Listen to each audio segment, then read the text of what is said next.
we are inviting all of you to join us in our virtual Dawn Watch meeting at 4 a.m. and Sunset Prayer meeting at 6 p.m. daily, hosted by Reverend Dr. Alex C. Nozuelo. Let Jesus Christ change your life. Be blessed with His words of encouragement. Pabuti po ng Panginoon. Amen, amen. Meron Kristo sa buhay. Amen. Hallelujah. Thank you, Lord.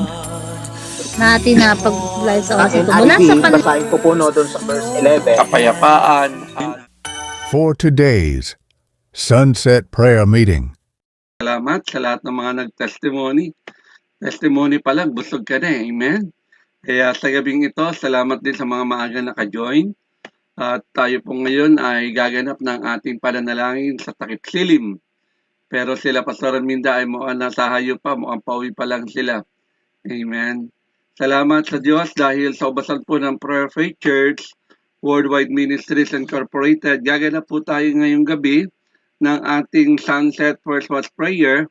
Day 225 na po tayo. Gamit natin ang platform ng Zoom.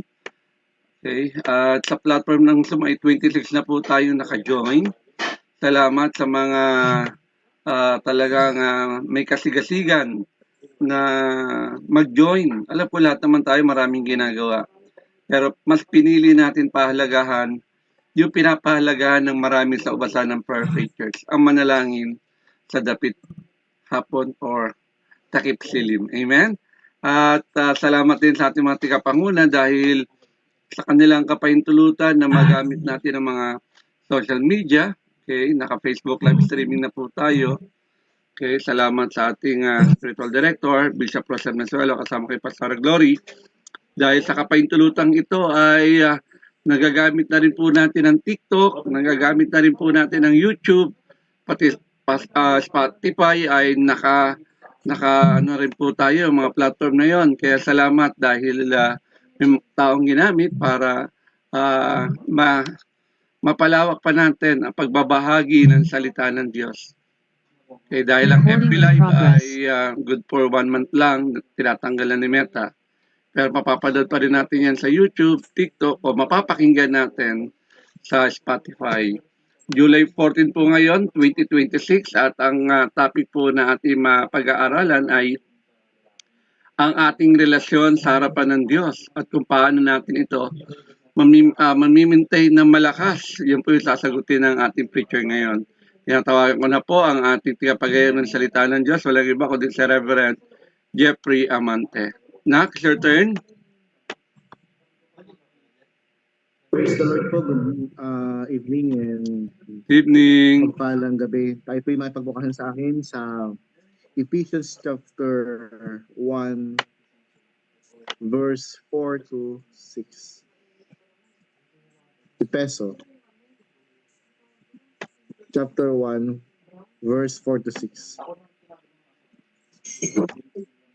Sabi ng verse 4, bago palikain ng sanlibutan, pinili niya tayo upang maging kanya sa pamamagitan ng ating pakikipag-isa kay Kristo. Upang tayo maging banal at walang kapintasan sa harap niya. Dahil sa pag-ibig ng Diyos, tayo kanyang pinili upang maging anak niya sa pamamagitan ng Jesus Kristo. Iyan ang kanyang layunin at kalooban.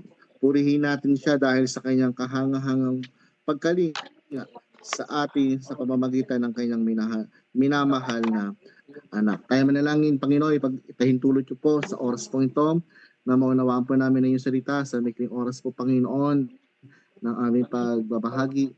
Ikaw po ang sumama sa buhay po namin, Panginoon. Maraming po salamat, Panginoon, sa pagkakataong ito. We are praying, Lord, na patuloy niyo pong ipaunawa yung aming sasabihin at yung salita among siya maghari. Sa pangalan ni Jesus, Amen. So sa buhay po natin ito, ang ating topic sa oras pong ito is all about keeping your relationship with God strong. Okay, lahat po tayo, ang isa sa pinakamagandang gagawin po natin bilang isang kumikilala sa Diyos or bilang isang naglilingkod sa Diyos, yung ating personal na relasyon sa Diyos ay mapanatiling malakas, mapanatiling firm, at mapanatiling consistent at mapanatiling nagpapatuloy. Okay po ba? So, one of the greatest things na gagawin po natin bilang isang anak ng Diyos ay yung hindi mapabayaan yung ating relasyon sa Diyos. Amen po ba? So, alam nyo kapatid, isa sa pinakamagandang gagawin natin sa ating buhay paglilingkod sa Panginoon ay yung ating buhay ay palaging nakaugnay sa Diyos. Amen. Sabi nga ni John chapter 15, verse 1, I am the vine and you are the branches. So dapat magkakaroon palagi o nagkakaroon palagi sa buhay pa natin paglilingkod o pananampalataya yung connection sa Diyos at hindi po dapat to nawawala. Amen po ba? Kasi sa buhay pa natin ito, amen, maintaining closeness requires serving God with whole heart. Amen. Not just outward action. So sa buhay pa natin ito, isa sa pinaka-the best na part o gagawin natin ay mapanatili yung ating closeness sa Diyos, mapanatili yung deeper na relasyon sa Diyos sa pamamagitan ng puso natin sa Diyos. Amen po ba?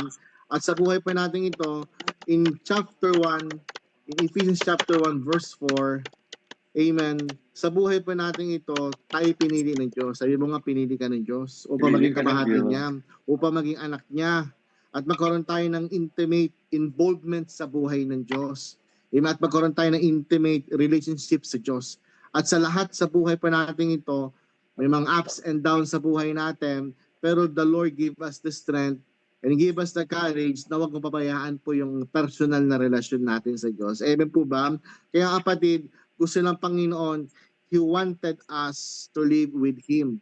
Amen. Gusto ng Lord mapanatili yung buhay natin sa Kanya at hindi masira yung ating pinagpapagalan. Amen po ba? At alam niyo po, maraming Kristiyano ngayon ay nawawala yung opportunity to walk closely with the Lord. Why? Kasi sometimes napapabayaan yung relasyon nila sa Diyos. Amen. They are very attentive in their ministry of being, but distracted in terms of personal sa Diyos. Why? Kasi sometimes pagod na sila. Amen. Yung kanilang personal ay involvement sa Diyos ay nawawala na. Why? Because masyado na silang busy sa kanilang ministry of being. Napapabayaan. You know the word balance. Lagi sinasabi po to ng mga matatandang pastor, i-balance mo yung ginagawa mo sa Diyos. Amen. Why? Para hindi mapabayaan ang isa. Building close relationship with God involves hard work. Amen. So sa buhay pa natin ito, gusto ng Lord na hindi tayo madaya ng kaaway. Okay? Hindi tayo madaya ng kaaway na hindi tayo madaya sa pamamagitan ng tawag dito, yung ministry natin ay hindi lang siya on church, because yung ministry natin ay meron din tayong oras personal sa Diyos. At yung tatawag na ministry of doing. Alam niyo po sa buhay pa natin ito, amen, marami po sa atin ang busy sa ministry. Totoo yan. Pero kamusta ka personally sa Diyos? Amen. Do you have personal time to God? Amen. Do you have a personal Bible reading? Umaasa ka lang ba every dawn watch, sunset sa mga Bible verses? Umaasa ka lang ba doon sa mga explanation ng pastor? Amen. Kung gano'n, kapatid, you deceive it yourself. Amen. Dapat magkaroon ka din ng personal encounter, involvement sa Diyos at mas makilala mo siya deeper. Amen. At magkaroon ng knowledge and wisdom and understanding sa pagkakilala mo sa Panginoon. Amen po ba? Alam niyo po sa buhay po natin ito, yung relationship natin sa Diyos is very important things and matters sa buhay natin ito. Huwag sana ma-confine yung ating schedule para hindi tayo magkaroon ng time sa Diyos. Sometimes yung schedule natin ay yan yung minsan sumisira. Amen. Make a good schedule para sa Diyos at para sa personal, para sa pampamilya at para sa church. Amen po ba? Amen. Kaya para sa buhay pa natin ito, dapat buhay yung patotoo natin na si Lord talaga ay sumasa atin. Amen. You know the word living testimony. Amen. Kaya para sa buhay pa natin ito, paano yung ating tema, amen, how can we maintain a strong relationship with God? So paano ba natin Amen. mapanatiling malakas yung ating relasyon sa Diyos. Number 1 point, amen. Ang sabi po ng verse 4, amen, live a holy life. Okay? Dapat yung buhay mo ay banal. Okay? Namumuhay ka na may kabanalan. Okay? So, hindi ibig sabihin hindi ka nakakagawa ng kamalian. Hindi ibig sabihin wala ng sin in your life. But we keep, amen, doing the right things sa buhay natin. That is living a holy life. Kaya sa Amen. buhay pa natin ito, gusto ng Panginoon, amen, once you choose, amen, to maintain a strong and healthy relationship sa Diyos, dapat ipagkatiwala mo at magkaroon ka ng value sa pamumuhay mo sa Diyos. Amen. Live a holy life. Meaning, dapat mapiplease natin si Lord. Yung buhay mo, yung buhay na ngayon sa'yo ay napiplease ang Diyos. Nalulugod ang Diyos sa buhay po natin ito. Amen. Kaya apart sa buhay po natin ito, hindi lang tayo religyoso. Amen. Pero yung ugali natin walang transformation. Okay, once we live a holy life, may tinatawag kasing transformation. May tinatawag kasing changes. At may tinatawag, kapatid, na pagbabago. Amen. At magagawa mo lang yan, amen, yan kung ikaw ay mamumuhay na may kabanalan at kaayusan. Ano nyo po, sa buhay pa natin ito, napakahirap po lumakad sa Diyos. Totoo po yan. But if you have a genuine and intimate relationship, personally, amen, magagawa mo yan sa Diyos. Amen po ba? One of the reminders of God sa buhay pa natin ito, once we build a strong foundation or relationship sa Diyos, amen, ma-avoid po dapat natin yung emptiness, loneliness, and sadness sa buhay natin ito. Mararamdaman mo yon, yung burnout, mararamdaman mo yung emptiness, but hindi siya mamumuhay sa buhay mo. Mararamdaman mo yung struggle, talagang dadaan sa yan, pero ikaw pa rin ay mamumuhay na nabibigyan ng kaluguran ng Diyos. Live a holy life. Sabi ng Bible, 1 Timothy, amen, be holy, for I am holy. Okay po, bringing joy in your life always. Amen. Yung purpose kung bakit ka namumuhay na may kabanalan ay is to please God. And you have maintained a healthy and strong relationship sa Diyos. Kaya ano man yung mangyari, kapag doon natin pababayaan yung relasyon natin sa Diyos. Hindi ka man palakpakan ng mga co-pastor mo, hindi ka man laging na ang tawag dito na, you know, the word, napupuri. Amen. Mahalaga, alam mo, kay Lord na lumalakad ka, na maayos, yung foundation mo, lumalakad ka, na matatag sa Diyos. Silently, marami kasi akong kilalang Kristiyano, in terms of difficulties, nakikita mo yung the way they live. Amen. Kaya pa the way we live, dapat we value yung time na meron sa atin sa Diyos. Kaya kapalit sa buhay pa natin ito, gusto ng Lord na yung ating relasyon sa Diyos ay ma-maintain na malakas, mamuhay ka na may kabanalan, at mamuhay ka na may kaayusan sa Diyos. Kasi yun po yung dapat at nararapat sa atin bilang isang naglilingkod sa ating Panginoon. Maintain a close and deeper relationship sa Diyos ay hindi nakadepende yan sa blessing, hindi nakadepende sa emotions, kundi nakadepende yan sa iyo at sa Diyos. Kung paano mo sinaseryoso yung Diyos sa buhay mo. Alam nyo pa rin, like ko sinasabi sa mga members namin, once ka lang binigyan ng Diyos ang pagkakataon makilala siya, do your best para makilala mo ang Diyos. And do your best para mas magkaroon ka ng magandang relasyon sa Panginoon. Amen? Hindi measure yung tagal. Ang measure dito, kapatid, kung paano mo nakikilala ang Diyos at kung paano tumatatag yung relasyon mo sa Panginoon. Amen po ba? That's the number 1 point. Okay, let's proceed sa number 2 point. Live with love. Mamuhay tayo na may pag-ibig. You know, kapatid, sa buhay pa natin ito, a strong and healthy relationship sa Diyos ay namumuhay na may pag-ibig. Kahit anong persecution, you live with love, papatawad ka. Kahit anong dagok ng buhay, you live with love. Why? Because you have courage to God na si Lord ay pag-ibig. Siya yung Diyos ng pag-ibig. So that yung mga taong nakikipag-isa sa Kanya ay marunong umibig. Amen po ba? Kaya pa sa buhay pa natin ito, live with love. Amen. No matter what happen, palagi nating unahin ang mamuhay na may pag-ibig sa Diyos. Amen. Tayo ay namumuhay na umiibig sa ating Panginoon. At ano man yung mangyari sa buhay pa natin ito, huwag natin nahahayaan yung pag-ibig ng Diyos ay mawala sa buhay natin. Amen po ba? Kapalit lagi natin tatandaan, ang Diyos ang pag-ibig. So imitate the love of God at makita dito yung ating pamumuhay ay may pag-ibig talaga. Amen po ba? Hindi tayo basta-basta nanguhusga, hindi tayo basta-basta nagagalit, hindi tayo basta-basta naninira ng puri, because ang ginagawa natin ay tayo ay namumuhay na may pag-ibig. Amen?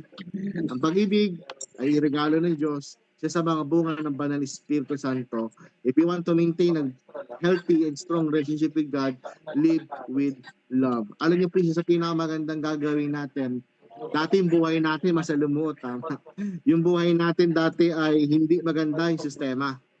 Amen? Yung buhay natin dati ay walang encouragement. Walang love.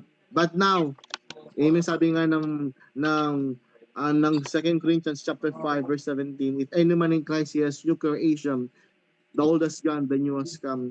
Once we are in the Lord, amen, ang buhay natin ay meron ng kabuluhan. At yung pamumuhay natin ay meron ng pag-ibig. Isama natin sa pamumuhay natin ang salitang pag-ibig.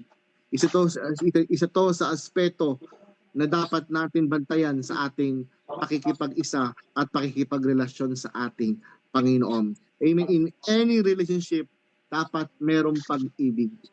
And the most thing na pwede natin gawin, amen, to maintain a healthy and strong relationship with God, live with love.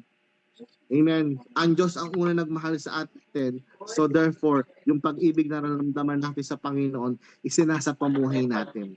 Amen po ba? Meron po ba kayo naunawaan? Kaya kapatid, ano man yung nararamdaman mo ngayon, huwag sana mawala ang pag-ibig ng Diyos sa buhay mo.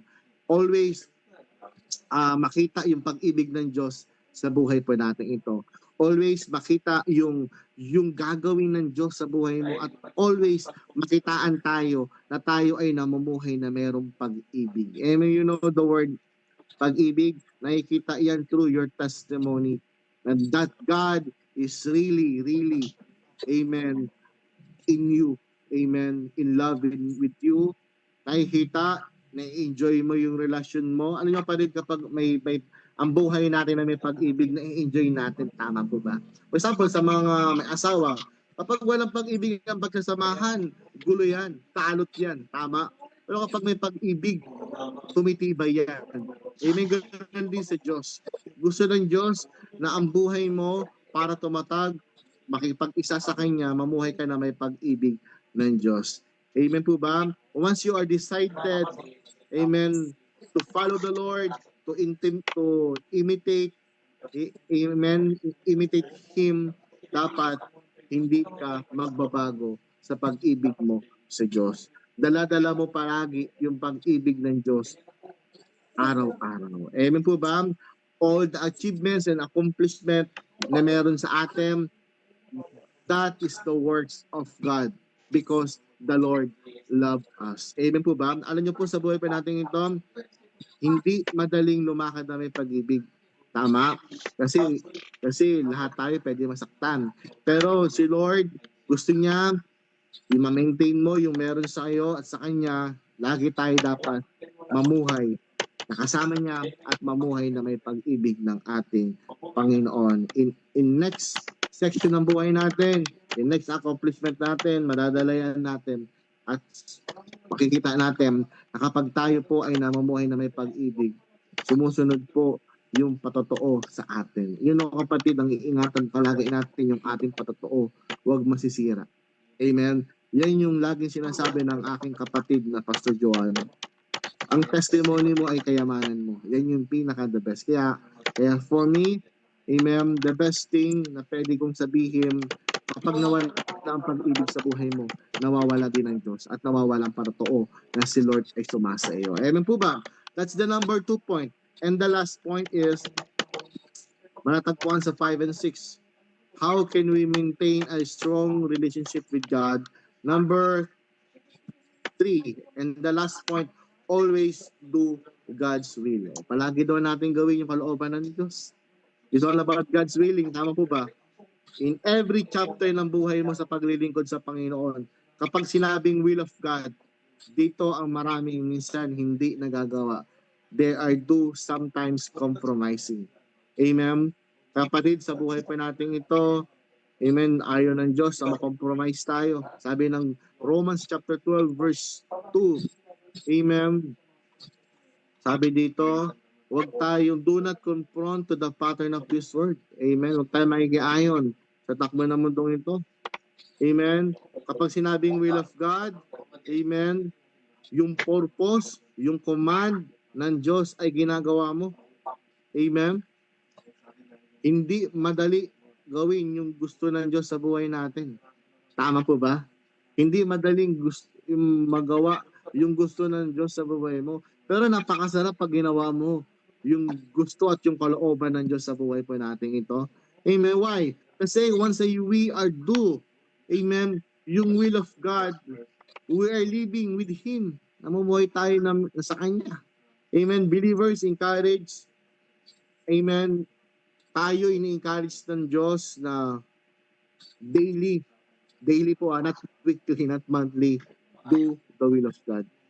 Amen po ba? Daily, araw-araw dapat nagagawa natin yung ating yung kalooban ng Lord, yung personal purity natin, yung trust natin sa Diyos, how we surrender everything to God, how we commit everything to God, dapat nagagawa natin sa Diyos siya.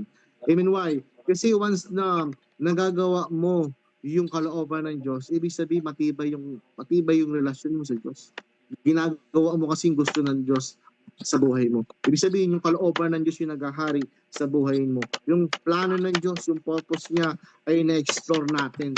Amen. By doing His will. Sa buhay po natin itong gusto ng Lord na palagi ka maniwala sa Kanya.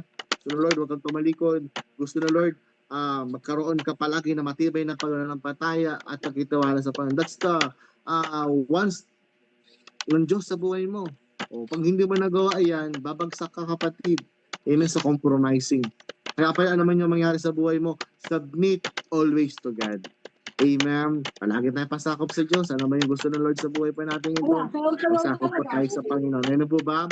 Yung plano natin, amen, yung gusto natin, sometimes yung gusto natin kapag magaganda, makakalimutan natin magpasakop sa Diyos. Kapag pumapabor na ba yung bagay sa iyo, kalooban na ba agad ng Diyos yan? Amen? Sometimes, yun yung mga dinitignan nating mga confirmation eh. You know, kapatid, sometimes, not all confirmation ay nasa maganda sitwasyon. Sometimes, idadako ka ng Lord sa pinakapangit na sitwasyon para makita mo yung kalooban ng Diyos sa buhay mo. Na ito dapat pala. Amen? Kaya kapatid, ano man yung bagay na meron sa atin, always do the will of God. Amen? To maintain a healthy, strong relationship to God, amen, always do the will of God. Nonetheless, ano man yan, huwag mo kakalimutan.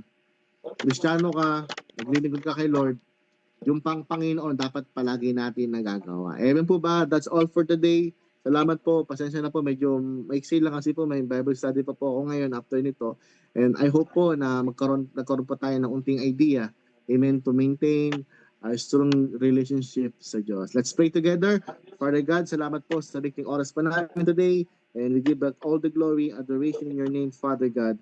At salamat, Panginoon, sa pagkakataong ito na kami po ay makapanatili naglilingkod sa iyo. Bless us all, Lord, today. And give us the courage, Lord God, to do, amen, your will, to live a holy life, to live with love. At patuloy yung aming personal na relationship sa iyo ay hindi po namin mababayaan. At palain niyo po yung araw na ito sa matamis na pangalan ni Jesus. Amen. Salamat po and God bless po. Thank you po. Amen, amen. Palapakan natin ang Diyos sa ating narinig na kapahayagan sa buhay ni Reverend Jeffrey Amante na hayo po siya pagtapos ng gawain ngayon. Hallelujah.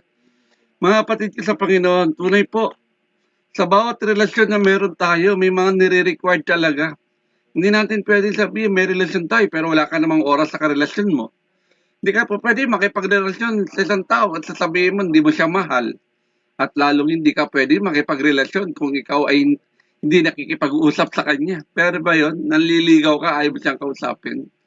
Di ba? Kung talagang gusto mo makipagrelasyon sa kanya, eh, siguro maya't maya gusto mo kausap siya. Andun yung commitment mo. Tama po ba? At naniniwala ako ganun din sa harapan ng Diyos. Kaya habang nawawala ang mga bagay na yun, nawawala ang oras mo, nawawala na yung pananalangin mo, yung communication mo, yung commitment mo, eh, unti-unti ka nang nalalamig at tumihina. Okay. Tandaan natin ito, ayaw ng Diyos na maging malahininga tayo sa Kanya. Ayaw niya ng alanganing malamig at alanganing mainit. Ang gusto ng Diyos, lagi on fire tayo. Kaya ito tinuturo niya sa atin ngayon, naituro sa atin ng ating preacher, kung paano natin mamimaintain yung ating strong relationship with God. Ang unang naging basehan niya ay yung 4A. Ano ang sabi? Live a holy life. Eh, hindi tayo pinili ng Diyos para gumawa ng masama. Kaya ang pagkalika sa atin ay gumawa ng mabuti. Okay? At ang kabutihan na yan ay hindi doon sa kabutihan gusto natin. Doon sa kabutihan gusto ng Diyos, yung holy life. Amen. Maraming nami-misinterpret nila yung paggawa ng mabuti. Kala nila yung paggawa nila ng mabuti, holy life na yon. Oo, mabait. Okay? Pero katulad nung nahalimbawa sa atin nung nakaraang preaching about kay Martha, eh, pinatuloy sa bahay, bisita, talaga patutuloy yan. Tama po ba? Pero tandaan natin ito mga kapatid ko sa Panginoon. Hindi sinukat ng ating Panginoong Yesus yung kabaitan ni Martha na siya pinatuloy. Ang pinagbasihan ng ating Panginoong Yesus doon, yung relasyon ni Maria. Mas tama ang pinili ni Maria kaysa sa maraming pinagkaabalahan ng tao. Ganun din sa kabanalan. Bakit gumagawa ka na mabuti, banal ka na? Nagligo-ligo ka, nagsisimba, banal ka na? Iba naman ang laman ng puso mo. Tama po ba mga kapatid ko sa wala kang oras talaga kay Lord? Tuwing linggo ka lang nakikita sa simbahan. Lunes hanggang Sabado, ano ginagawa mo? Amen, abala ka sa maraming bagay. Nagtitinda ka ng ganito, nagtitinda ka ng ganyan, pati preaching time mo, nakakalimutan mo. Amen? Tama po ba mga kapatid ko sa Panginoon? Kaya pinapaalala sa atin ng ating preacher ngayon, yung layunin ng Diyos sa pagpili niya sa bawat isa sa atin. Nais niya, mamuhay tayo ng may kabanalan. Buhay! Kasi banal siya. If God is holy, we must be holy. Tama po ba? Sa 1 Peter chapter 1, verse 15 to 16, magpakabanal kayo. Sapagkat, ang sabi ng Diyos, ako ay banal. Mahirap pa isipin yun. Ano ba yung banal na sinasabi ng Biblia sa atin? Yung kabanalan, yung holiness, yung paggawa natin doon sa kanyang kalooban. Hindi doon sa pagsunod sa inaakala mong tama at mabuti. May marami nagkakamali sa ganyan pagkaunawa. Okay? Nagbibigay naman ako, pastor. Nagtatayos and offering naman ako. Linggo-linggo ako nagsisimba. Mabait naman akong tao. Hindi yung kabaitan mo nagligtas sa iyo kundi yung kagandahang loob ng Diyos Tama po ba? Okay. Kaya mga kapatid ko sa Panginoon, huwag tayong malilang. Ang daming mga nagtitrending na puro baluktot naman yung kanilang pananaw. No? Kailangan daw nila gawin yan, sabi. Bakit? Kasi yun daw ang mabili. Di bali nang hindi mabili, basta nakasusunod ka sa kalooban ng Diyos. Pansamantala lang yan. Amen. Okay, tandaan niyo po, kung ang ginagawa natin, sinasabi natin, mananatili ito hanggang sa pagpikit ng mata natin, do it. Pero yung ginagawa mo at sinasabi mo, hanggang pang 1 linggo lang o pang 1 buwan o hanggang pang trending lang, kahit million pa yung viewers mo, kapatid, baliwala yan. Tandaan niyo po yan. May mga bagay sa ating buhay na kailangan alisin upang mas mapalapit tayo sa Diyos. Okay? Sa ating pananalita lang, no? Sa ating kilos, sa ating desisyon. Nakikita ba doon ng kabanalan? Yung ginagawa mo. Okay? Kaya mga kapatid ko sa yun, yan ang isang pinakamagandang pwedeng gawin ng tao. Yung relasyon niya sa harapan ng Diyos ay may pusong naghahangad ng kabanalan. Okay? Pangalawa, sinabi ng ating preacher, halos kinuha niya sa isang verse lang, no? Sa 4b, sa pag-ibig ay itinalaga niya kayo. Okay? Kaya tandaan niyo po ito. Ang lahat ng ginawa ng Diyos para sa atin ay bunga ng kanyang pag-ibig. Binigay niya ang kanyang bugtong na anak para sa katubusan ng ating kasalanan. Pinili niya tayo, hindi dahil karapat-dapat tayo, makasalanan niya tayo, kundi dahil sa kanyang biyaya at pag-ibig o pagmamahal sa atin. Kung nais natin talaga maging matatag ang ating relasyon sa Diyos, dapat ganun din ang dapat tayo mamuhay. Mamuhay tayo sa pag-ibig. Okay? Hindi sa sama ng loob, hindi sa galit, hindi sa hinanakit. Paano mo sasabihin, mahal ko ang Diyos? Mahal ko ang Diyos, pero puno ka naman ng galit. Puno ka naman ng inggit. Hindi ka marunong magpatawad. Sinabi na nga ng Bible, ibigin natin ang Diyos at ang ating kapwa. Okay? Sino bang kapwa ang sinasabi sa atin dito? Yung kaya din ba magmahal sa atin? Tandaan niyo po, ang umiibig ay anak ng Diyos. Amen. Anak ba tayo ng Diyos? Kung nagsasabi kang oo, ay magmahal ka. Mahalin ang mga taong hindi ka ibig-ibig. Kaya nga sabi ng ating Panginoong Yesus, love your enemies. Mahalin mo, kaaway mo. Madali ba yun? Okay. Tandaan natin, paano ba natin mapapakita ang ating pag-ibig sa ating pamilya, sa ating mga kapatid sa church? Okay? Handa ba tayo magpatawad? Kaya na pagpapatawad ng Diyos sa atin? Habang lumalalim ang ating pag-ibig sa Diyos, lalo din lumalalim ang ating pag-ibig dapat sa kapwa. Okay? Kapag mababaw lang pag-ibig mo sa kapwa mo, parang mababaw din ang pag-ibig mo sa Diyos. Sabihin mo, mahal ko ang aking Diyos, mahal ko ang Diyos. Hindi mo naman magawa mahalin ang matikapanguna mo. Hindi mo kaya mahalin ang pastor mo. Tama po ba? Kaya tandaan natin ito. Napakalaga ang salitang pag-ibig kung gusto natin mapanatili malakas ang ating relasyon sa harapan ng Diyos. At syempre, yung pangatlo, yung paggawa ng kanyang kalooban. Okay, kinuha na yan sa verse 5 and 6 ng ating preacher. Amen? Always do God's will. Not your will, but His will. Okay, kalooban ba ni Lord itong ginagawa natin ito? Sayang na oras lang. Bible study na lang tayo, makapag-win pa tayo ng zone. Amen? Kaya sayang na oras ba ito? Lalo pag may bagyo, hindi tayo makalabas. Mahahayo ka ba? Hanggang dibdib, yung tubig na lulusungin mo. Hallelujah. Kaya mga kapatid ko sa Panginoon, tandaan natin ito. Tinuro sa atin ngayon, gawin natin kung ano ang kanyang kalooban. Isang mananampalataya na merong matatag na relasyon sa Diyos, hindi yan nagtatanong na, ano ba ang gusto ko? Alam niyo kung anong tanong ng tunay na mananampalataya? Ano ba ang gusto ng Diyos? Amen. Ano ba ang, palitan natin yung word na gusto, kalooban ng Diyos. Yan, God's will. Amen. Kaya ang pagsunod natin sa kalooban ng Diyos ay maaaring kailangan talaga may sakripisyo. Gigising ka na madaling araw. Humayo ka, galing pa ako Olongapo din ngayon. Tama po ba? Okay. Afterwards, ito, gawain ulit tayo dito. Bukas ulit, after ng downwards, may mga fellowship kami mga magkakabatchmate ng mga pastor. May umuwing galing abroad at ang classmate ko rin siya nung 4th year high school. Si Pastor Sanggol. Amen. Sanggol pa rin daw. Amen. Nasa US siya ngayon naka-base.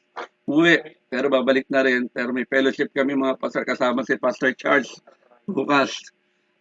Ang assignment namin ay may pinapagawa si Lord. Hallelujah. Hello, ni Lord, maplansya namin maayos. Mga kapatid ko sa Panginoon, usapan nyo na makapagdala ng maraming kaluluwa. Kasi naman talaga ang kalooban ng Diyos to win more soul. Kalooban nila. Ito sa atin, nakakapag-win ba tayo ng more soul dito? Yes. Naibabahagi natin sa mas marami ang salita ng Diyos. Maaaring hindi man sila naka-join sa Zoom, pero sa napapakinggan nila ng salita ng Diyos, magugulat na lang tayo isang araw magre-rema to sa puso nila at naglilingkod na rin sila sa harapan ni Lord. Hindi man sa ubasan natin, pero well and good, pagpatuloy sila. Amen? Kaya tandaan natin mga kapatid ko sa Panginoon. Sabi mismo ng panalangin ng ating Panginoong Yesus, your will be done. Tama po ba? Nanalangin siya sa Garden of Gethsemane. Hindi ang kalooban ko, O Diyos, kundi ang kalooban mo masunod. Tapos ngayon, lahat ng ginagawa mo, ikaw ang gusto mo, ikaw ang masunod. Hallelujah. Wala ka. Parang sa asawa mo yan parang lagi mo siyang pinapangunahan. Sa desisyon sa pamilya, pinag-uusapan niya ng mag-asawa. Okay. Hindi pwede ilihim o itago sa kanya. Okay. Malibala kung surprise. Amen. Kaya mga kapatid ko sa Panginoon, lagi sa bawat desisyon na gagawin natin, lagi natin itanong muna sa ating sarili, ito ba'y kalooban ng Diyos? Okay, kung hindi, huwag mo nang gawin. Para malaman mo kalooban ng Diyos, manalangin ka. Okay, makinig ka lagi ng ganitong gawain. Magbasa ka ng salita ng Diyos, magmuni-muni ka, maglaan ka lang oras sa Kanya. Ano ba? Prayer devotion time mo. Amen. Sa bubansabayan si Pastor Ates, mas maaga sa kanya ng isang oras. So, sige, pang-alauna ka ng madaling araw, pero kailangan gumising ka, ha? Hallelujah. Sa akin, talagang ginawa ko 3:00. Okay? Bakit? Paghahanda ko na rin yun para sa ating Don't Watch. 3:00, nakaload na ako, tulog pa kayo. Pinagpipray ko, Lord, maka-join sila ngayon kahit masarap matulog. Amen? Why? Kasi yun ang gusto ni Lord, mapatatag ang relasyon natin sa Kanya. At magagawa lang natin yan kung talagang may sakripisyo tayong gagawin. Okay? At ang sakripisyo na yan ay bunga ng ating pagsunod. Okay? Tandaan niyo po mga kapatid ko sa Panginoon. Dapat ang buhay ng isang mananampalataya ay nakasentro sa kalooban ng Diyos. Kaya tandaan natin ito, ang ating relasyon ay hindi ito biglang dumating na lang sa atin, na-in-love tayo, love at first sight. Tandaan po natin, ang bunga ng pag-ibig ng Diyos sa atin, ibinigay ay walang hanggan at yan ay biyaya. Kaya mga kapatid ko sa Panginoon, it's about time, mamuhay na tayo ng may kabanalan. Okay, huwag tayo mamuhay doon sa gusto lang natin. Okay, mamuhay tayo doon sa alam lang natin na tama. Mamuhay tayo sa pag-ibig. Amen. Isuko na natin lahat sa Diyos. Okay. Ang lahat-lahat. At tiyak ako, masasabi mo, tunay nga, may relasyon ako sa Diyos. Amen? Kaya tandaan natin ito mga kapatid ko sa Panginoon. Ang matatag na relasyon sa Diyos ay hindi nabubuo ng isang araw lang. Ito ay lumalago araw-araw habang tayo ay patuloy na lumalakad kasama niya. Kaya lagi natin hanapin yung presence ni God. Okay. Kung wala ang pagsama ng Diyos, huwag ka lang humayo. Kung wala ang kasi uuwi kang pagod Hindi ka masaya. Amen? Oo. Kaya ginagawa natin ito for God's glory. Maraming salamat, Pastor Jeff. Pag-ingatan ka ni Lord sa iyong hayo. At salamat din sa mga nag-join sa ating Facebook Live. Kasama natin si Pastor Sheila. Okay, Sister Mayra. Okay, Reverend Josie. Kasama din natin ngayon. Pastor Rizel. Kasama natin. Hallelujah. Salamat sa mga nag-join sa ating Facebook Live. Si Lord na magbalik ng si Nanay Hilaria. Kasama din natin. At siyempre si Pastor Seni from Canada. Kasama din natin sila sa FB Live. Share po natin ito para yung ating narinig na salita ng Diyos ay maraming maabot. Kung paano rin sila talaga magkaroon ng matibay na relasyon sa harapan. Bakit sinasabi lagi merong strong? Kasi maraming relasyon na marupok. Kay dalig lumimot. Hallelujah. Kaya salamat. Thank you for watching. Celebrate with us at Shabbat Shalom every first Friday of the month at 5:30 in the afternoon, and monthly pastors gathering every third Friday of the month at 5:30 in the afternoon. Join us at Zoom. Watch our videos via YouTube, Facebook, and Spotify. Thank you, and God bless.